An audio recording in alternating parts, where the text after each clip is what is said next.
दोस्तों कल्पना कीजिए, आप दुनिया के सबसे ठंडे कोने में, चारों तरफ सिर्फ जमने वाला पानी और आपके पैरों के नीचे की ज़मीन हर पल पिघल रही है। कोई शोर नहीं, कोई मदद नहीं, बस मौत का इंतज़ार। आज की फ़िल्म द ड्रिफ्ट एक ऐसी ही रूह कँपा देने वाली कहानी है, जहाँ एक छोटी सी गलती एक इंसान को वहाँ ले जाती है, जहाँ से आज तक कोई ज़िंदा वापस नहीं आया। लेकिन इस कहानी में ट्विस्ट सिर्फ सर्वाइवल नहीं, बल्कि एक फ़ोन कॉल है जो एक अजनबी से आता है। क्या एमिली उस मौत के दरिया से निकल पाएगी? चलिए जानते हैं आज की इस कहानी में। कहानी की हीरोइन है एमिली, जो एक वर्ल्ड क्लास आइस स्केटर है। वह अपनी टीम के साथ नॉर्थ पोल के ग्लेशियर्स पर एक ईद शूट के लिए आई है। लोग इसे सिर्फ काम समझ रहे हैं, लेकिन एमिली के पास एक लकड़ी का छोटा डिब्बा है, उसकी बहन अन्ना की अस्थियां। वह अन्ना को दुनिया की सबसे शांत और खूबसूरत जगह पर विदा करना चाहती है। अगली सुबह एमिली अपनी टीम से अलग होकर करीब 2 किलोमीटर दूर ग्लेशियर के बिल्कुल किनारे पर पहुंच जाती है। दृश्य जितना खूबसूरत है, खतरा उतना ही गहरा। जैसे ही वह राख बिखेरने के लिए हाथ आगे बढ़ाती है, एक भयानक आवाज आती है। बर्फ की वह विशाल चट्टान टूट जाती है। बिना किसी चेतावनी के एमिली समुद्र में गिरते गिरते एक तैरते हुए बर्फ के टुकड़े पर जा गिरती है।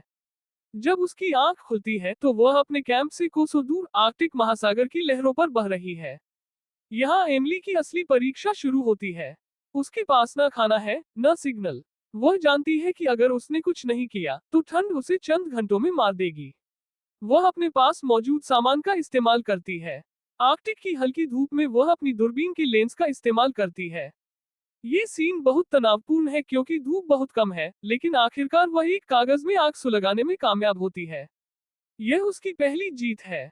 वह बर्फ पिघलाकर अपने थमस में भरती है। रात होते ही एक बर्फीला तूफान आता है। उसका टेंट फटने लगता है, लेकिन वह अपनी बहन के अस्थि कलश को सीने से लगाकर हार नहीं मानती।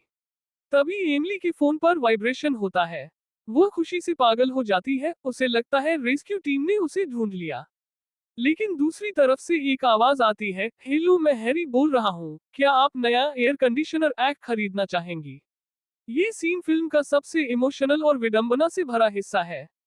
एक लड़की जो ठंड से मर रही है, उसे कोई एग बेचने के लिए कॉल कर रहा है। एमिली उसे चीख चीख कर अपनी लोकेशन बताने की कोशिश करती है, लेकिन हैरी को लगता है कि यह सामान न खरीदने का कोई नया बहाना है। वह कॉल काट देता है। एमिली वहां टूटकर गिर जाती है। उसकी आखिरी उम्मीद एक सेल्स कॉल समझकर ठुकरा दी गई। हैरी फिर से कॉल करता है और इस बार दोनों के बीच एक गहरा संवाद शुरू होता है। हैरी खुद अपनी जिंदगी से परेशान है, एक नाकाम एथलीट जो अब एक टेलीमार्केटर है जिसे दुनिया गालियां देती है।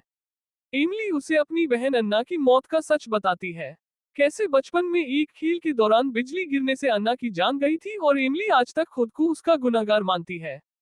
वह बर्फ का टुकड़ा लगातार टूट रहा है। एमिली समुद्र में गिरती है, भीग जाती है और हाइपोथर्मिया का शिकार होने लगती है।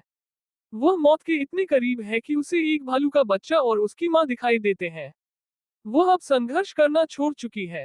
हैरी इंटरनेट पर एमिली की खबर देखता है और उसे एहसास होता है कि वह सच बोल रही थी। वह अपनी पूरी जान लगा देता है मदद पहुंचाने में। एमिली अब लगभग बेहोश है, उसने अपनी बहन की राख को आजाद कर दिया है। तभी सन्नाटे को चीरते हुए एक हेलीकॉप्टर की आवाज आती है। उसे बचा लिया जाता है। लेकिन वह एमिली जो वापस आती है, वह पहले वाली एमिली नहीं है। उसने अपने डर और अपने अतीत को उस बर्फ के साथ ही पीछे छोड़ दिया है। दोस्तों, द ड्रिफ्ट सिर्फ एक लड़की के बचने की कहानी नहीं है, बल्कि यह हम सबकी कहानी है। हम सब अपनी जिंदगी में किसी न किसी ऐसे बर्फ के टुकड़े पर फंसे हैं जहां से बाहर निकलना नामुमकिन लगता है।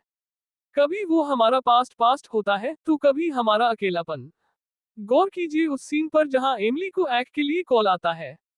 ये हमें सिखाता है कि हमारे आसपास कितने ही लोग मदद के लिए चिल्ला रहे होते हैं, लेकिन हम उन्हें शोर समझकर अनदेखा कर देते हैं। इस वीडियो को खत्म करने से पहले मैं आपसे एक सवाल पूछना चाहता हूँ, क्या आपकी जिंदगी में भी कोई ऐसा हैरी या एमिली है जिससे आपको माफी मांगनी है या जिसकी बात आपको सुननी है? अगर इस कहानी ने आपके दिल को छुआ है, तो कमेंट्स में फ्रीडम जरूर लिखिएगा ताकि मुझे पता चले कि आप वीडियो के अंत तक मेरे साथ थे। एमिली की तरह अपनी बेड़ियों को तोड़िए और आज ही किसी ऐसे इंसान को कॉल कीजिए जिससे आपने सालों से बात नहीं की। अगली वीडियो इससे भी ज्यादा खतरनाक और इमोशनल होने वाली है। तो अगर आपने अभी तक बाग 14 को सब्सक्राइब नहीं किया है, तो अभी कर ले वरना आप वो बेहतरीन किस्से मिस कर देंगे। मिलते हैं अगली फिल्म की गहराइयों में, तब तक के लिए अलविदा।